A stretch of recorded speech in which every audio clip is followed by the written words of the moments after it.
পাকিস্তান সিরিজটা একটু ডিলে হইলো, যার কারণে একটু সময়টা কম পাওয়া গেছে কিছু ক্ষেত্রে, বাট এক্সকিউজ হিসেবে এটা দিতে চাই না। বাট যতটুকু হয়েছে আলহামদুলিল্লাহ ভালো প্রিপারেশন হয়েছে। শ্রীলঙ্কায় টেস্টে আমরা এর আগে জিতেছি, সো আশা করবো যে এবারও ভালো কিছু হবে। শান্ত ভাই, শ্রীলঙ্কায় সবসময় একটু স্লিঙ্গি অ্যাকশনের বোলার বেশি থাকে এবং তাদের এগেইনস্টে আমরা খুব বেশি সফল হই না। যদি মালিঙ্গার কথা বলে, আগে অজন্তা মেন্ডিস ছিলেন, পাথিরানার ক্ষেত্রে সেম।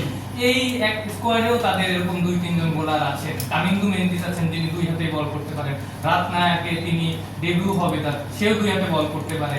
আবার আকিলা ঘানান্দায়ও আছে। এরকম বোলারদের এগেইনস্টে আপনারা কি ধরনের পরিকল্পনা কি বা কি ধরনের প্র্যাকটিস করেছেন? আরেকটা প্রশ্ন আছে যেটা আপনি উত্তর। আমার মনে হয় যে এরকম টাইপের বোলার তো আমাদের দেশে নাই।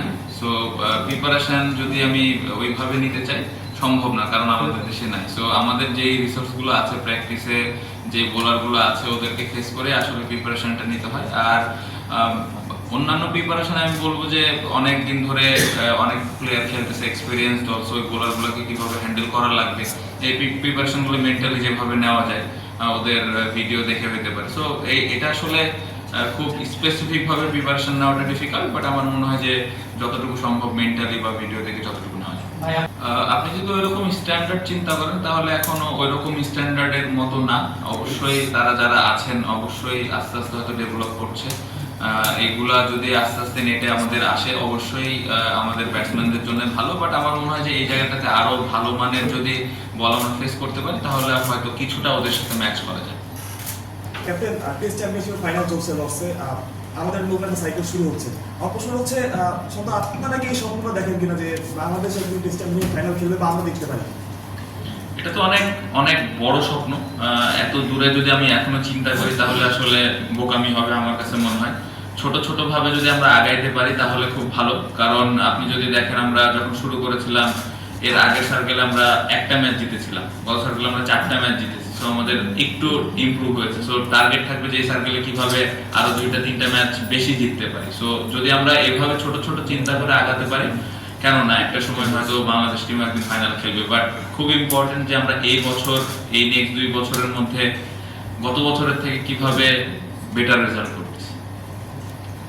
তো গত সাইকেলে দেখা গেছে আপনারা ঘরের বাইরে অনেক জিতেছেন আগে তুলনায়, বাট দেশের মাটিতে খুব খারাপ করেছে। তো এবার আসলে এটা নিয়ে কি চিন্তা করছেন, কি প্ল্যান করছেন?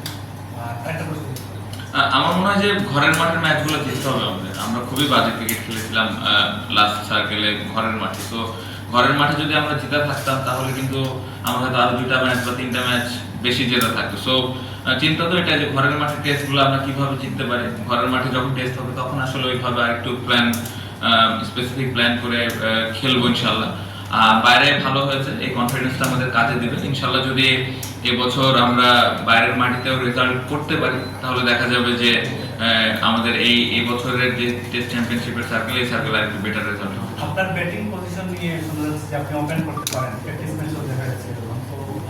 শ্রীলঙ্কায় আপনি কোন পজিশনে খেলবেন এবং চিন্তাটা আসলে কি এই বিষয়ে? এটা আসলে এখন এখানে বলতে চাই না, কারণ অপোনেন্ট যদি দেখে বিষয়টা আসলে অনেক আগে থেকে ওপেন হয়ে যাবে। বাট আমি যে কোনো পজিশনে খেলার জন্য প্রস্তুত আছি এবং আমার আরো টপ অর্ডার ব্যাটসম্যান আছে। সো আমাদের টিমে অপশন আছে। সো দেখা যাক ইনশাআল্লাহ।